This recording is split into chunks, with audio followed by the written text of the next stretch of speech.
अस्सलाम वालेकुम। इन्वेस्टर्स के ज़हन में जो बहुत कॉमन सवाल होता है कि हमें अपनी इन्वेस्टमेंट जो है वो बिज़नेस में डालनी चाहिए या रियल एस्टेट में करनी चाहिए। तो इन 2 फैक्टर्स को आज हम देखेंगे और उसके की पॉइंट्स जो है वो डिस्कस करेंगे। अगर आप कोई बिज़नेस स्टार्ट करना चाह रहे हैं और अपनी इन्वेस्टमेंट किसी बिज़नेस में डालना चाह रहे हैं, तो उसमें सबसे बड़ी चीज़ ये होती है कि आपके पास कोई यूनिक आइडिया हो, या आप कोई ऐसा प्रोडक्ट लेके आएँ या आप कोई ऐसी सर्विस लेकर आएँ जो लोगों की प्रॉब्लम सॉल्विंग कर सके और लोगों की ज़िंदगी में कुछ वैल्यू ऐड कर सके।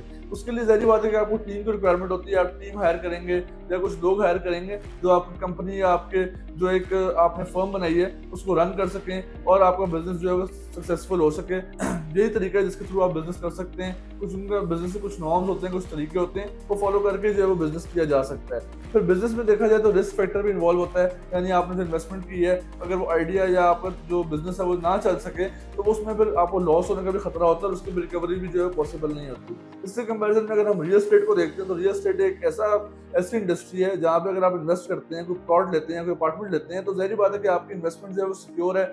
अगर वो आपको प्रॉफिट फौरी नहीं भी देता, तो आपकी कम से कम जो इन्वेस्टमेंट है, जो आपका कैपिटल है, वो कम से कम सिक्योर रहता है और आपको टेंशन नहीं होती कि अगर आपने 2 करोड़ इन्वेस्ट किया तो वो ज़ीरो हो जाएगा। ज़ाहिर है 2 करोड़ में थोड़ा बहुत लॉस या प्रॉफिट हो सकता है, लेकिन वो बिल्कुल जो है वो ज़ीरो नहीं हो सकता। तो ये एक पॉजिटिव पॉइंट है रियल एस्टेट की इन्वेस्टमेंट का।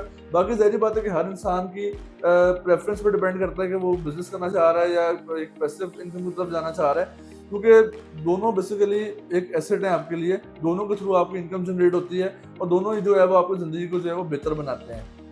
तो अब हम थोड़ा-सा बात करते हैं कि प्रॉपर्टी या रियल एस्टेट इन्वेस्टमेंट किन लोगों के लिए बेहतर है।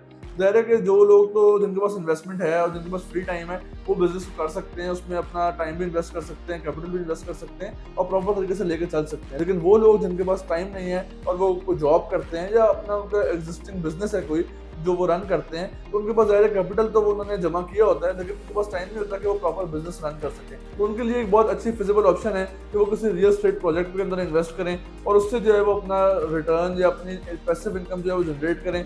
उसमें डिपेंड करता है कि उसकी क्या प्रेफरेंस है, या तो वो फॉरेन इनकम चाह रहे हैं या कुछ टाइम बाद चाह रहे हैं। उसमें भी जो है वो डिफरेंट बजट के अकॉर्डिंगली डिफरेंट ऑप्शंस जो हैं वो ज़ेरे गौर आ सकती हैं।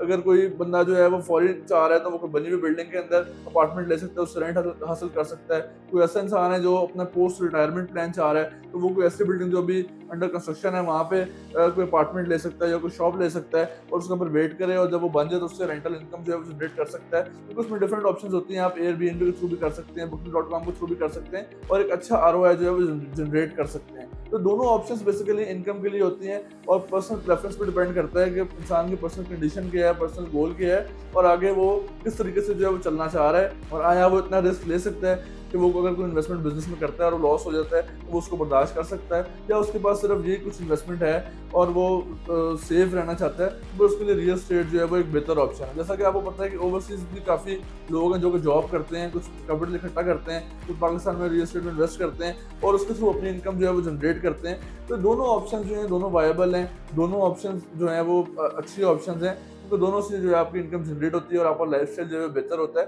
तो इस हवाले से अगर आपके ज़हन में कोई सवाल हो या कोई क्वेरी हो, तो आप इस वीडियो के नीचे कमेंट भी कर सकते हैं, आप हमसे राब्ता भी कर सकते हैं। दिस इज़ उमर फ्रॉम वकालत marketing. Thank you so much.